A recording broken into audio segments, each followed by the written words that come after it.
بسم اللہ الرحمن الرحیم۔ السلام علیکم۔ عمران خان کو اٹک جیل سے اڈیالہ جیل منتقل کر کے بہتر سہولیات فراہم کرنے کی درخواست پر اسلام آباد ہائی کورٹ میں آج انتہائی عام سماعت ہوئی ہے۔ عمران خان کے وکلاء نے زہر دیے جانے کے خدشے کا اظہار کر کے سب کو چونکا دیا ہے۔ ایڈوکیٹ جنرل پنجاب نے اس پر کیا جواب دیا ہے اور پولیس کے خلاف توہین عدالت کی کارروائی کے اندر کیا پیش رفت ہوئی ہے، اس حوالے سے عام تفصیلات آپ کے سامنے رکھنی ہے۔ 9 مئی کے واقعات کے تناظر میں عمران خان کی انسداد دہشت گردی عدالت لاہور سے 7 مقدمات کے اندر ضمانت کو منسوخ کر دیا گیا ہے۔ اس کا کیا امپیکٹ پڑنے جا رہا ہے اور یہ کیا جج صاحب نے آج اس سماعت کے اندر منطق دی ہے، وہ بھی آپ کے سامنے رکھوں گا۔ سپریم کورٹ آف پاکستان نے جب سے فیصلہ دیا ہے، نون لیگ کے حامیوں کے اندر صف ماتم بچھی ہوئی ہے، اور ساتھ ہی جو اضافی نوٹ ہے جسٹس منیب اختر کا، اس کے اندر انہوں نے ایسا کیا لکھا ہے جس پر مزید طوفان آیا ہے، اس کی تفصیلات پہلے آپ کے سامنے رکھنی ہے۔ امید ہے آپ سماعت کریں گے اور اپنے قیمتی فیڈ بیک سے ضرور آگاہ کریں گے۔ اس وقت پاکستان کا جو عدالتی سسٹم ہے یا سیاسی نظام ہے، اوورآل وہ ناکارہ ہے، اور ہم دیکھ رہے ہیں فیصلے ہوتے ہیں، ڈیلے ہوتا ہے، اس کا وہ امپیکٹ کریٹ نہیں ہوتا۔ بڑے بڑے مجرمان جو ہے وہ ریلیف لینے کے اندر کامیاب ہو جاتے ہیں۔ یہ ساری چیزیں جو ہے وہ اپنے طور پر چلتی رہتی ہیں، لیکن آج جو فیصلہ آیا ہے وہ اگر میں آپ کو بتاؤں تو اس کے اندر 2-3 نکات بڑے انتہائی اہمیت کے عمل ہے۔ 87 صفحات کا جو تحریری فیصلہ ہے، اس کے اندر کہا گیا ہے کہ یہ جو یہاں پہ قانون ہے وہ آئین کے مطابق ہو سکتا ہے، آئین کے جو ہے وہ مقابلے میں نہیں ہو سکتا۔ سیکشن 2 آئین سے متصادم ہے۔ یہ جو ایکٹ بنایا گیا، آرٹیکل 188 میں ترمیم کی کوشش کی گئی ہے، یعنی جس کے اندر نظر ثانی اور اپیل دونوں کا فرق قائم نہیں رکھا گیا۔ اب یہ جو فیصلہ ہے اس کے اندر ایک کہا گیا کہ سیکشن 7 میں کہا گیا ہے کہ اس قانون کا اطلاق ملتے جلتے قانونی ضابطے یا عدالتی نظیر کے باوجود ہر صورت ہوگا۔ سپریم کورٹ نے قرار دیا ہے کہ قانون کو اس طرح کی فوقیت نہیں دی جا سکتی۔ پھر انہوں نے لکھا ہے کہ سیکشن کے الفاظ نقل کیے ہیں سیکشن 2 کے۔ انہوں نے کہا کہ ہم یہ دہرانا چاہیں گے کہ ہمارے آئینی تناظر میں قانون ساز اسمبلی قانون بناتی ہے، عدلیہ اس کی تشریح کرتی ہے۔ کوئی بھی قانون جو آئین یا آئین کے تحت دیے گئے بنیادی حقوق سے متصادم ہو، اسے اس طرح کا تحفظ حاصل نہیں ہوتا۔ اس کلاز کے ذریعے جو ہے عدالت کے اختیارات پر قدغن نہیں لگائی جا سکتی۔ اب یہ جو فیصلہ ہے سیکشن 2 اور سیکشن 7، اس کی پوری ڈیٹیل جو ہے وہ اس 87 صفحات پر مشتمل جو تحریری فیصلہ ہے اس کے اندر یہ 3 رکنی بینچ جو ہے اس نے لکھا ہے۔ لیکن جسٹس منیب اختر جو ہے انہوں نے اضافی نوٹ لکھا ہے۔ اضافی نوٹ کے اندر جو 2-3 پوائنٹ ہے وہ میں آپ کے سامنے رکھ دوں۔ اس کے اندر جو ہے وہ انہوں نے قرار دیا ہے کہ اپیل اور نظر ثانی مترادف نہیں بلکہ مختلف چیزیں ہیں۔ پارلیمان کا قانون سازی اور سپریم کورٹ کے پاس رولز بنانے کے اختیارات برابر ہیں۔ یہ انتہائی عام نکتہ ہے۔ وہ کہتے ہیں جیسے آئین نے اختیار دیا ہے پارلیمان کو کہ آپ قانون سازی کریں، اسی طرح کا اختیار جو ہے سپریم کورٹ کو دیا ہے کہ آپ اپنے رولز بنائیں، تو لہذا اس کے اندر جو ہے وہ برابر ہے۔ یہ بڑا عام نکتہ ہے۔ اس کا جب آگے چیلنج ہوگا تو یہ بڑا اس پہ جو ہے وہ ڈیبیٹ ہوگی اس نکتے کے اوپر۔ پھر انہوں نے لکھا ہے کہ پارلیمان کی سادہ قانون سازی سے سپریم کورٹ رولز کو غیر مؤثر نہیں کیا جا سکتا۔ کیا پارلیمان کی طرف سے ہدایت کی جا سکتی ہے کہ نظر ثانی کو اپیل جیسا سمجھا جائے؟ اصول ہے کہ عدالت سے پہلے سے طے شدہ معاملہ دوبارہ نہیں اٹھایا جا سکتا۔ اب اس جملے کے اندر جو ہے اضافی نوٹ کے اندر وہ نواز شریف کا معاملہ بھی ہے، جو نظر ثانی ہو چکی، جو کچھ ہو چکا وہ دوبارہ نہیں اٹھایا جا سکتا۔ پھر سپریم کورٹ نے جو خاص طور پر کہا کہ سپریم کورٹ رولز آرٹیکل 191 کے تحت بنائے گئے ہیں، یعنی یہ آئین کے تحت بنائے گئے ہیں، لہذا سادہ اکثریت کے ساتھ اس کو آپ جو ہے وہ نل اینڈ وائڈ قرار دے کے ایک متبادل قانون سازی جو ہے وہ نہیں کر سکتے۔ اب اس پر ظاہر ہے 2 آرائیں ہیں۔ ایک تو یہ ہے کہ 5 سال نواز شریف اور جہانگیر ترین کی سزا چونکہ پوری ہو گئی ہے، لہذا اس کا کوئی امپیکٹ نہیں پڑے گا۔ لیکن جو دوسرا جو ماہرین ہے ان کا خیال ہے کہ یہ اب آئین کے تحت فیصلہ دیا ہوا ہے آرٹیکل 62(1)(f) کے تحت، لہذا اس قانون جو باقی بھی بنا ہے اس کا امپیکٹ نواز شریف اور ان کے فیصلے پہ نہیں ہوگا، بلکہ وہ تاحیات نیالی بھگتیں گے اور ان کی واپسی جو ہے وہ سیاست کے اندر مشکل ہوگی۔ لیکن اب ریویو ہوگا، اسپیکر کے ذریعے ہوگا یا کسی اور کے ذریعے، لیکن آگے جا کر یقیناً اگر قاضی فائد عیسیٰ کے پاس معاملہ پہنچ گیا تو پھر دیکھتے ہیں، ورنہ جو ہے یہ مشکل لگتا ہے جسٹس بندیال کے ہوتے ہوئے تو ایسا نہیں ہوگا۔ اب ایک اور بڑی ڈیولپمنٹ ہوئی ہے آج جو آپ کے سامنے رکھنی ہے۔ اس وقت عمران خان جو ہے وہ حکومتی تحویل میں ہے۔ ایک مقدمے کے اندر وہ سزا یافتہ ہیں، لیکن دوسری طرف ہم دیکھیں تو باقی جو 188 کے قریب مقدمات بنائے گئے ہیں ان کے اندر اب ظاہر ہے وہ پیش تو نہیں ہو سکتے. وہ ایک انسان ہے، وہ جیل کے اندر بند ہے، یا تو اس کو ویڈیو کانفرنس کی سہولت فراہم کریں، اس کی حاضری لگائیں، چونکہ وہ گورنمنٹ کی کسٹڈی کے اندر ہے.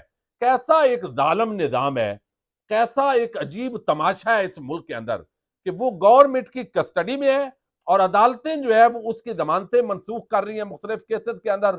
کیوں بھائی؟ کہ وہ پیش نہیں ہوا عدم حاضری کی بنیاد پر، اور اس کو پکڑا ہوا کس نے ہے؟ وہ گورنمنٹ کی دیر ہے، سزا دی ہے عدالت نے اور اس پر عمل درآمد ہو رہا ہے. یا تو ایسے ملزمان کو باقی کیسز کے اندر، اب اس کا یہ مطلب تو نہیں ہے ایک مقدمے میں آپ پکڑ لیں بندے کو اور 187 مقدمات میں یک طرفہ طور پہ اس کو اشتہاری ڈکلیئر کر دیں. یعنی عجیب قانون اور آئین کی منشا کے خلاف ایک مذاق اڑایا جا رہا ہے. لیکن عدالت ہے بھائی، جج ہیں. اب آج جو سماعت ہوئی ہے یہاں پر انہوں نے کہا جی یہ جو فیسلٹی ہے یہ مجرم کو نہیں ہے، یعنی جو سزا یافتہ ہے اس کو یہ فیسلٹی نہیں ہے کہ وہ یہاں پر جیل کے اندر ہوتے ہوئے بھی حاضری اس کی لگائی جا سکے. اب یہاں پر 9 مئی کے واقعات کے تناظر میں آپ کو علم ہے، ایک تو یہ جعلی مقدمے ہیں بظاہر، کیونکہ عمران خان پولیس کی گرفتار کر چکی تھی اور بعد میں یہ ہنگامے ہوئے، ہر مقدمے کے اندر ان کا نام ڈال دیا گیا. اب یہ بیرسٹر سلمان صفدر یہ پیش ہوئے ہیں اس انسداد دہشت گردی اعجاز احمد بٹر کی عدالت کے اندر، اور انہوں نے استدعا کی کہ اس ضمانت کو ملتوی کر دیا جائے. قانونی نقطے پر ریسرچ کرنے کے لیے 3 دن کا وقت ملا. عدالت یا پراسیکیوٹر مزید مہلت دینے کی مخالفت کرتے ہیں تو دلائل دے دیتا ہوں. فاضل جج نے بیرسٹر سلمان صفدر سے ہدایت کی کہ آپ میرا حال ہمایوں دلاور جیسا نہ کریں، آپ دلائل شروع کریں. جس پر پی ٹی آئی کے وکیل نے کہا کہ آپ ہمایوں دلاور نہیں ہیں، آپ نے ہم پر بہت مہربانیاں کی ہوئی ہیں. چیئرمین تحریک انصاف کی تکنیکی بنیادوں پر عبوری ضمانت منسوخ نہ کی جائے. بیرسٹر سلمان صفدر نے کہا کہ عدالتی حکم پر حراستی یا سزا یافتہ ملزمان روزانہ پیش کیے جاتے ہیں، درخواست گزار کو بھی جیل سے طلب کر لیا جائے. جس پر جج نے کہا کہ سزا یافتہ پیش نہیں ہوتے. اب یہ ایک تو انہوں نے کہا ہے. میں چاہتا ہوں، پی ٹی آئی کے وکیل نے کہا کہ 50 اوور پراسیکیوشن اور ڈیفینس سائڈ کو برابر کھیلنے کا موقع دیا جائے. بارش کا بہانہ بنا کر میرے سائل کو کھیلنے کا موقع نہ دینا مناسب نہیں ہوگا. سپریم کورٹ نے 24 اگست تک چیئرمین تحریک انصاف کی ضمانت دی ہے اور آپ ضمانت نہیں دیں گے تو یہ بالکل اصول کے خلاف ہوگا. انسداد دہشت گردی کی عدالت نے ریمارکس دیے کہ جب آپ کے موکل باہر تھے تو عدالت آتے ہی نہیں تھے، آپ تو کسی ایم پی ایم این اے کے پروڈکشن آرڈر ہی جاری نہیں کرتے تھے. اب یہ جج کا بنتا نہیں ہے، یہ سیاسی بیان انہوں نے اس کے اندر جو ہے وہ دیا ہے.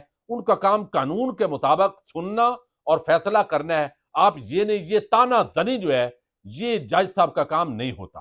لیکن بہرحال اس ملک میں سب چل رہا ہے. سید فرہاد علی شاہ جو وکیل پیش ہوئے دوسری طرف سے کہ اگر ملزم عدالت میں نہ آئے تو عدم پیروی پر درخواست خارج کر دی جائے.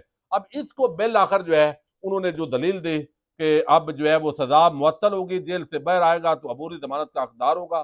پہلے ہی ملزم کی عبوری ضمانت میں توسیع کر کے مہربانی کر دی گئی، مزید مہلت نہ دی جائے. اب اس پر انسداد دہشت گردی عدالت کے جو جج صاحب ہیں انہوں نے عمران خان کی 7 دہشت گردی کے مقدمات ان پر ضمانت منسوخ کر دی ہے. یعنی بندہ جو ہے پتہ بھی ہے کہ حکومت پاکستان کی تحویل میں ہے، اس کے باوجود عدم حاضری پر ضمانتیں فارغ کر دی ہیں.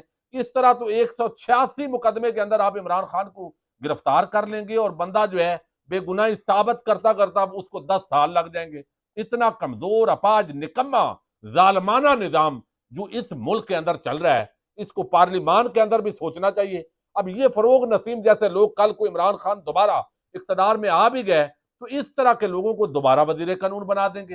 بھائی یہ تھی عدالتی اصلاحات جو کرنے کی ضرورت تھی، اور اس وقت عدالتی اصلاحات نہیں ہونے دی گئی، ادھر ادھر گھمائے رکھا ہے، اور آج اس کا خمیازہ جو ہے وہ جہاں باقی بھگت رہے ہیں عمران خان صاحب خود بھی بھگت رہے ہیں. اب یہاں پر اور جو اسلام آباد ہائی کورٹ کے اندر سماعت ہوئی ہے اس کے اندر چیف جسٹس عامر فاروق انہوں نے سماعت کی ہے. درخواست یہ ہے کہ اڈیالہ جیل منتقل کیا جائے. عمران خان کو جو سابق وزیر اعظم کے طور پر ان کی سہولیات بنتی ہیں وہ فراہم کی جائیں. عمران خان کو ان کا جو ڈاکٹر ہے اس کو نہیں ملنے دیا جا رہا جو ذاتی معالج ہے ڈاکٹر فیصل، تاکہ وہ ان کا معائنہ کر سکیں. اور خاص طور پر انہوں نے کہا شیر افضل مروت انہوں نے بتایا کہ میں ملنے کے لیے گیا اور مجھے گرفتار کرنے کے درپے ہو گئے. یہ تو انہیں عدالت تھی، حالانکہ میں حفاظتی ضمانت لے کر گیا، میرے خلاف مقدمہ قائم کر دیا گیا. تو عدالت کا اگر یہی آپ پولائٹ طریقے سے چلتے رہے تو یہ تو آپ کی بات مانیں گے نہیں پروٹیکٹو بیل کے باوجود. یہ انہوں نے تماشا کیا ہے۔ تو وہاں پر ایڈوکیٹ جنرل پنجاب انہوں نے کہا جی یہ لیٹ پہنچے تھے۔ اس پر شیر افضل مروت نے چیلنج کیا کہ بھائی یہ بیان حلفی لیں، ان سے بھی مجھ سے بھی جو جھوٹا ہوگا اس کی سزا ہوگی، یہ غلط بات کر رہے ہیں۔ میں 1:30 بجے موجود تھا۔ پھر انہوں نے طریقہ کار پوچھا کہ ملاقات کس طرح کرواتے ہیں۔ پھر جو ہے وکلاء نے کہا کہ ہمیں ملنے نہیں دیا گیا۔ تو 17 اگست وہ انہوں نے کہا، جواب دیا کہ یہ لیٹ پہنچے، بہرحال یہ کیا صرف وکالت نامے کے لیے وکیل مل سکتا ہے؟